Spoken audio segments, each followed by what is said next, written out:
Sejam bem-vindos a mais um Adit Talks. Eu sou o João Jorge, Head de Comunicação da Adit Brasil, e estou aqui hoje com o René Rocha, Irineu Guimarães e Pedro Lira.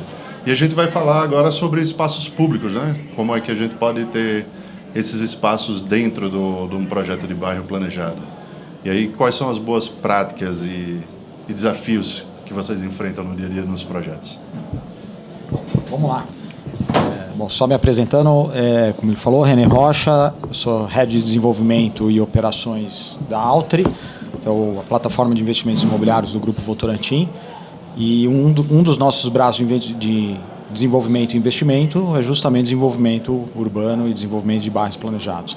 Acho que o ponto principal é como criar uma comunidade, e à medida que a gente vem falando sobre bairros planejados, é a qualificação desses espaços públicos. É um dos maiores desafios hoje que a gente encontra nos nossos desenvolvimentos, justamente por ser um espaço público, ele está acessível a todos, e acho que além da concepção, que é a primeira etapa do grande desafio que a gente passa, onde a gente tem que pensar de como qualifica, como que a gente integra esses espaços públicos com os empreendimentos, com os desenvolvimentos, como de fato a gente consegue gerar espaços e projetos que vão trazer vida e vão trazer valor para o projeto. Mas aí eu acho que tem uma segunda etapa, que é um outro desafio, que eu acho que a gente depois pode ir explorando aqui, que é como manter esses espaços públicos com a qualidade daquilo que foi concebido lá atrás, implementado, e depois isso tem que ser gerido e tem que ter uma manutenção para que ele efetivamente cumpra o seu papel, né, de integração do espaço e de valorização dos espaços. Acho que passar aqui a palavra aqui para os colegas aqui complementarem. Vou pedir para falar, porque eu acho que o Pedro vai acrescentar muito mais aí do que eu, né? Até que eu sei que esse espaço aqui da DIT, ele provoca muitas pessoas, muitos empreendedores, né, a pensarem em seus projetos, repensarem também. E eu acho que meu nome é Irineu Guimarães, eu sou o CEO da BLD Urbanismo. Assim como a gente vê aí a transição energética, né, que saiu agora dos fósseis para as energias limpas, eu acho que está havendo uma transição urbanística também, né? Eu acho que está todo mundo repensando o urbanismo. E eu diria, assim, para entrar no tema aqui do podcast, é que o maior desafio do desenvolvedor urbano hoje é que ele, além de pensar nos produtos, nas tipologias, né, na qualidade urbanística, eu acho que ele tem que pensar num espaço público de qualidade. E como o René bem colocou, e aí já antecipando, eu acho que só tem uma forma de você pensar, implantar e você manter isso, através de uma associação. Mas não basta também você achar que espaço público de qualidade é você colocar um banco, um coletor, algum mobiliário urbano. Você tem que tornar esses lugares vivos. Esses lugares são o coração dos bairros, vamos dizer assim, né? Eles têm que ter função, dentro da economia, principalmente, né? Porque cidade é economia. Então, assim, eu acho que além de pensar, implementar, como ativar esses espaços, como manter esses espaços, eu acho que são questionamentos que eu queria deixar aqui na mesa e aí já passar aí para o Pedro também construir. Eu acho que em cima disso a gente vai ter uma boa discussão aqui. Boa. Muito bem. Bom, eu sou o Pedro Lira, sou arquiteto, sócio fundador da Natureza Urbana. E nós somos um escritório que atua desde o planejamento territorial aos projetos, para implantação. E eu gosto de falar que a gente atua muito na interface entre o ambiente natural e construído, né? Então, tocando muito esse lugar dos espaços livres. E eu enxergo aqui, primeiro, que a gente tem uma oportunidade, né, até dando um pouco continuidade ao que o Irineu estava falando, acho que a gente tem tido aí uma evolução e uma transição na forma como as pessoas vivenciam a cidade e, consequentemente, os espaços públicos, por vários motivos. Primeiro, acho que por uma própria evolução aqui no Brasil, nas nossas cidades, da forma de habitar as cidades, né? Então, primeiro a gente tinha ali um modelo de globalização onde você pegava seu carro para ir naquele hipermercado, naquele grande magazine ou no shopping, aquele modelo que se replicava, né? E isso foi se replicando de tal forma que as pessoas começaram também a querer consumir algo mais artesanal, mais local. Consequentemente, isso faz a pessoa olhar a cidade de outra escala, né? E acho que a gente podia até entender também uma associação desse desejo pelo espaço público de maior qualidade, até mesmo relacionado à mobilidade, né? Hoje as pessoas não querem se deslocar tanto, então a relação com a cidade passa a ser mais humana, né? Passa a ser mais da calçada, do pedestre.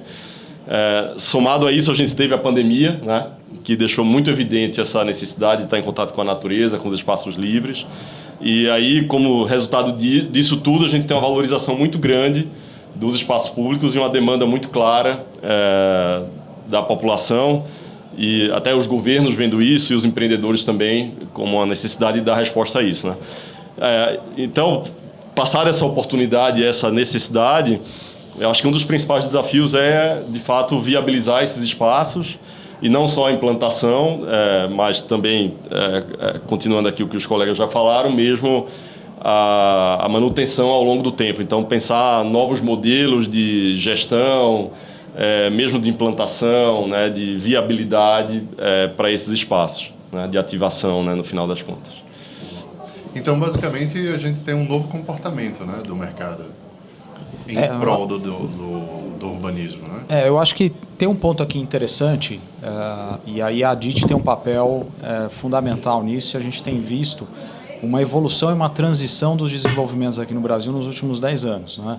Já visto, a gente vê um Complan hoje com a sua capacidade máxima, que saiu lá atrás de pouco mais de 100 participantes, hoje 650, discutindo bairros planejados e comunidades planejadas no Brasil.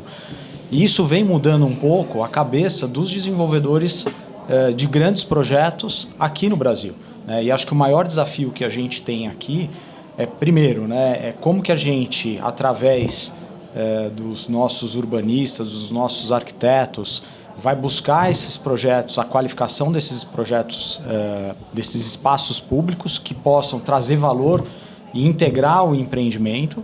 Acho que esse é um ponto importante, e depois acho que o Pedro pode falar um pouquinho disso, porque não basta simplesmente criar espaços públicos, né? O que a gente tem aprendido aí nos últimos anos é que tem toda uma técnica para você criar esse projeto, criar esse tamanho, gerar essa escala, cuidar da escala da praça.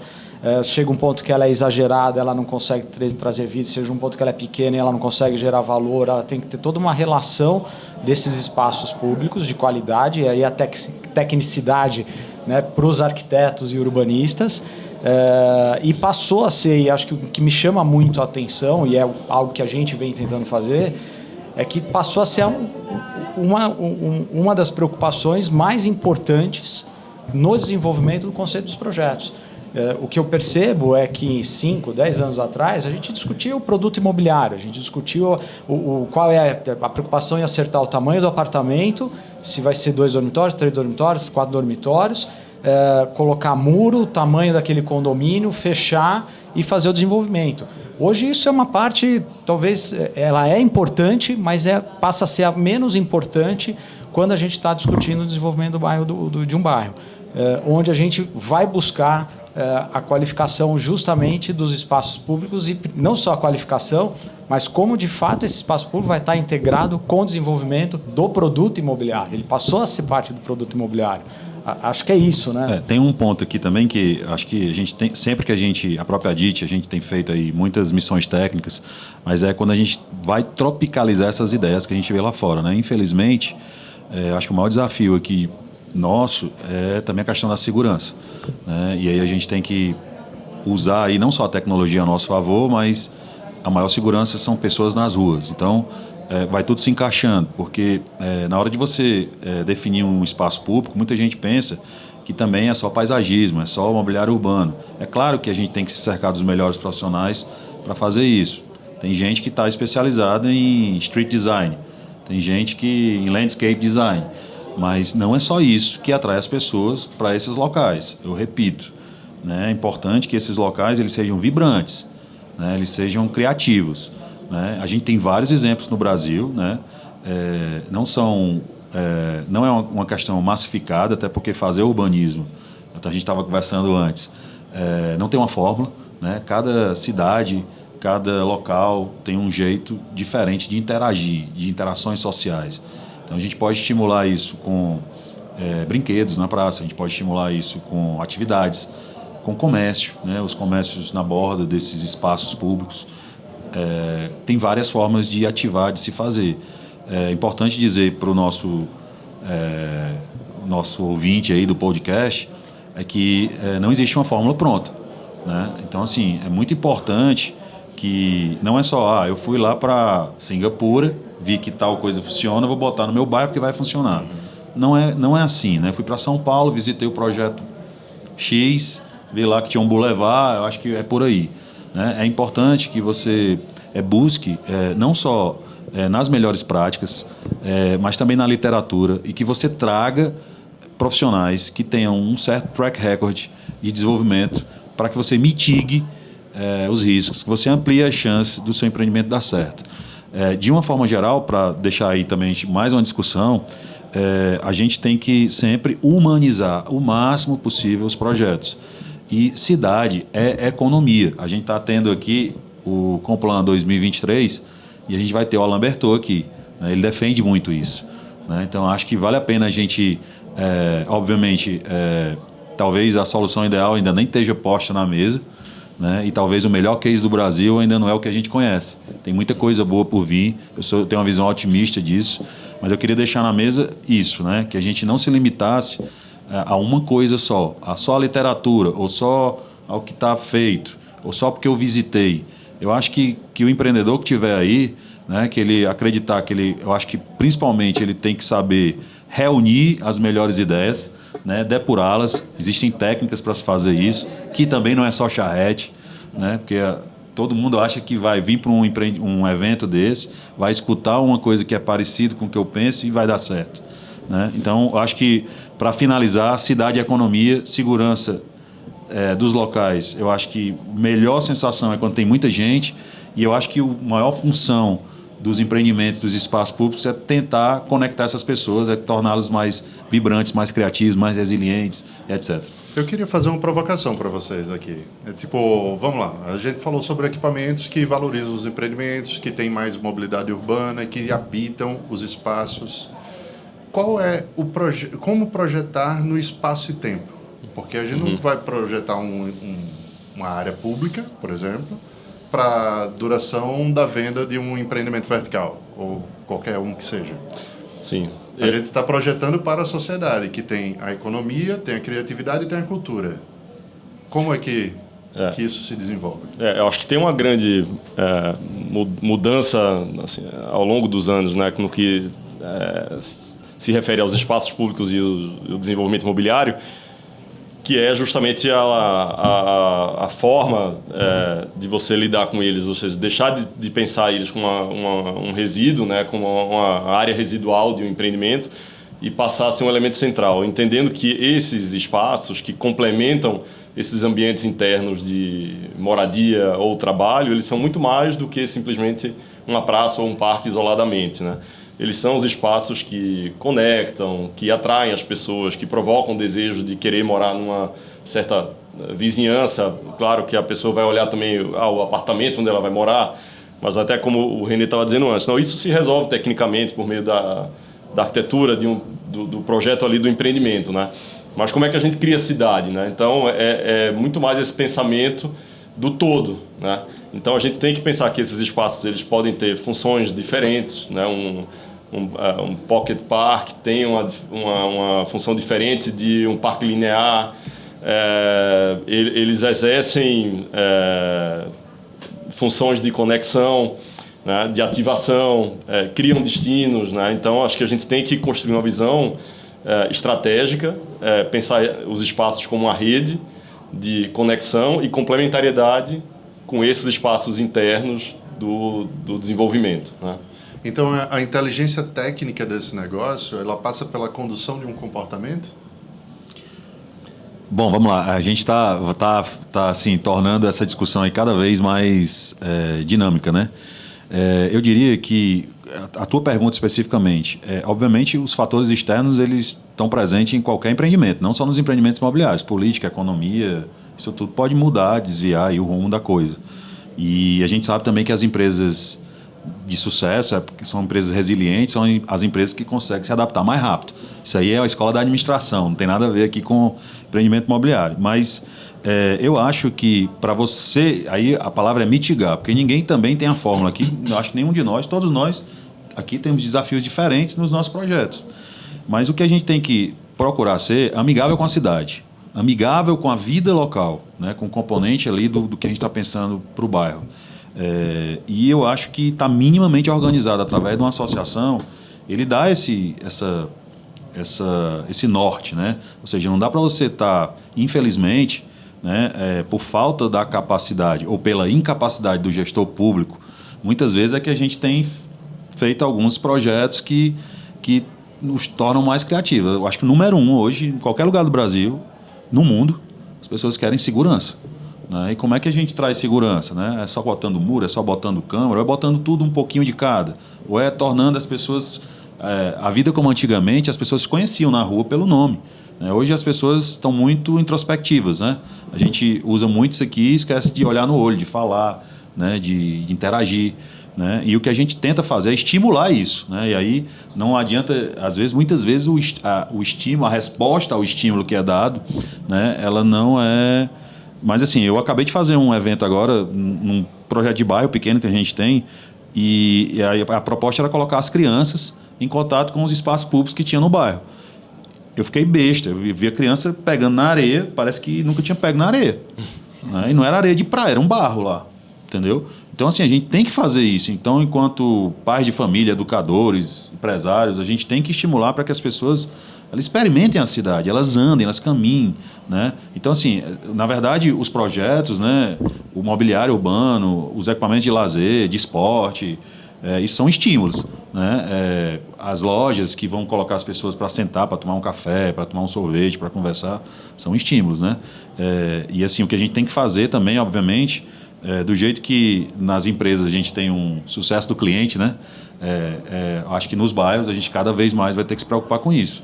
Né? De ter alguém lá, é o cara do síndico profissional lá da associação? Não. É um cara que vai estar estimulando a vida em comunidade. Né? A gente evocar aí essas datas, né, que são mais sensíveis, né? E aí a gente entra no aspecto psicodemográfico da coisa. Natal, Dia dos Pais, Dia das Mães, São João, isso tudo vai ativando. Acho que, resgate, né? acho que hoje também, eu sou um dos fundadores da ADIT aí, como a gente está aqui, tem 700 pessoas e a gente fica feliz de vir, não só pelo conteúdo, mas porque a gente reencontra as pessoas, a gente está consumindo conteúdo não só lá na hora do painel, da palestra, mas a gente está tomando café e está aprendendo, está vendo como é que foi o andar. Então, assim, é isso que a gente tem que fazer, são comunidades, né? Então, assim, os nossos projetos, e eu costumo dizer que o desafio do loteador é muito maior do que o do incorporador por isso, né? Porque aprovar, lançar, vender, construir, entregar, receber, consolidar e depois ele tem que ter vida. Né? Então, assim, para você ter isso, eu acho que talvez é profissionalizar a coisa, porque não dá para o loteador ser tudo. E o que o empreendedor nada menos do que um treinador ali que conhece a posição de cada um, né? Que tenta reunir esses melhores... e já tem empresas que se propõem a fazer esse trabalho. Né? Obviamente, ninguém é bobo, existe um retorno econômico por trás disso, porque essa comunidade vira um marketplace, então é uma forma também de você trazer benefícios para quem é da comunidade. Imagina você estar num bairro aí de 2.000 unidades e você tem área comercial definida e o cara quer fornecer internet para todo mundo, o cara quer vender água. Então, assim, você tem que ter habilidade, para encerrar também, deixar o René falar, você tem que ter a habilidade de tentar aproximar esses interesses, mas sempre com foco em criar o senso de pertencimento, senso de comunidade, que as pessoas entendam que ali é a vida delas, né? É o dia a dia delas e é o patrimônio delas que está ali. Então, quanto mais aquilo puder ser vibrante, eu acho que mais valorização, mais bem-estar, mais satisfação aquele lugar traz. Não, o Irene foi muito bem, porque acho que tudo que foi colocado até aqui, se fosse fazer um resumo, seria que, ao se projetar um espaço público, menos projeto, menos banco, menos mobiliário, menos equipamentos e mais pessoas, mais comportamento.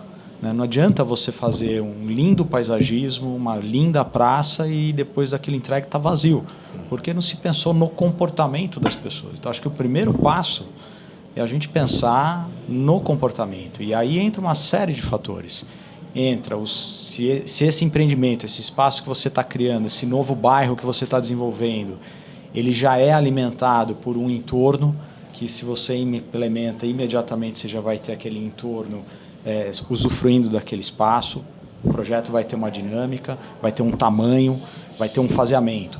Se você está criando aquele espaço para o teu novo projeto, para aquilo que você está criando, sem grandes influências externas no início, você precisa pensar no ciclo de ocupação, precisa ir promovendo, precisa ir fazendo placemaking, precisa ir, né, criando todos esses estímulos para aquilo começar a ter vida, e aí sim você começa a ter espaços vibrantes. É muito comum a gente andar pelo Brasil, afora e outras referências, e você vê espaços públicos super bem projetados do ponto de vista de qualidade de execução, qualidade de materiais, espaços, bancos, mas você não vê ninguém.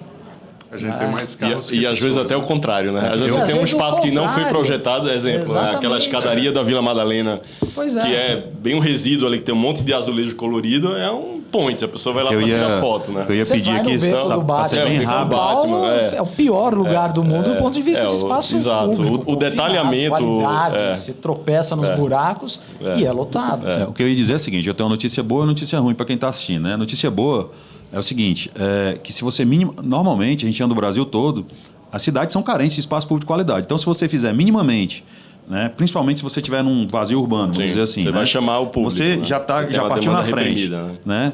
Essa é a notícia boa. Né? E a notícia ruim é que se você não for 100% comprometido, é que esse negócio não é de médio e longo prazo, é de longo e longuíssimo. Então se você não está disposto a encarar essa jornada, né, a ter um empreendimento como um filho, porque quem se propõe a ter um filho, né, sabe que é filho para a vida toda. Ah, não, completou 18 anos, já é maior de idade. Não, o empreendimento é da mesma forma. Ninguém sabe ali qual é o momento que ele vai desplugar, vai desmamar, que ele vai...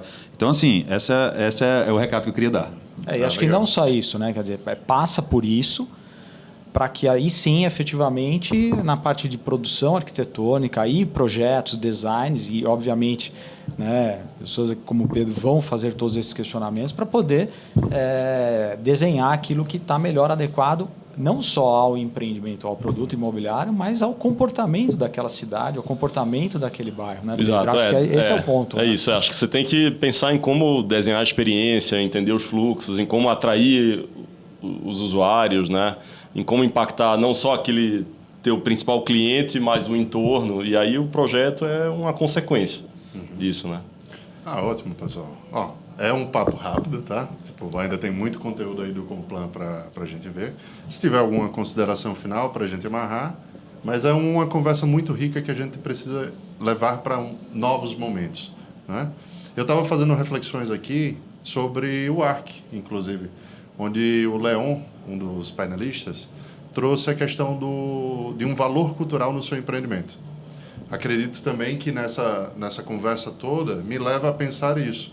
A gente planta uma cultura, utiliza da cultura, mas também pode plantar uma cultura de uso desses espaços também, né? Acho que vai muito da criatividade do empreendedor. A gente tem, por exemplo, vários empreendimentos no Brasil que fizeram collabs, né, para poder ativar bairros também. Tem muita coisa aí, não adianta, senão a gente vai começar outro round aqui. Mas muitas vezes a essência está no lugar, né? E se você consegue fazer uma imersão, não fazer o projeto top-down e antes, no início do processo, fazer uma imersão e entender as variáveis desse lugar, você consegue construir uma história conectada, bacana e atrativa. Acho que o recado só que eu queria deixar, assim, invistam nos espaços públicos. Eles trazem valor, eles se revertem a dinâmica, aceleram o processo de implementação de qualquer projeto imobiliário. E quanto mais vibrante, quanto mais integrado for, quanto mais vivo for, certamente a gente vai colher frutos no futuro. Então, se o tema é espaço público, invista muito em espaço público, busquem especialistas, porque vale muito a pena. Verdade, concordo. E assina embaixo. Isso aí, boa.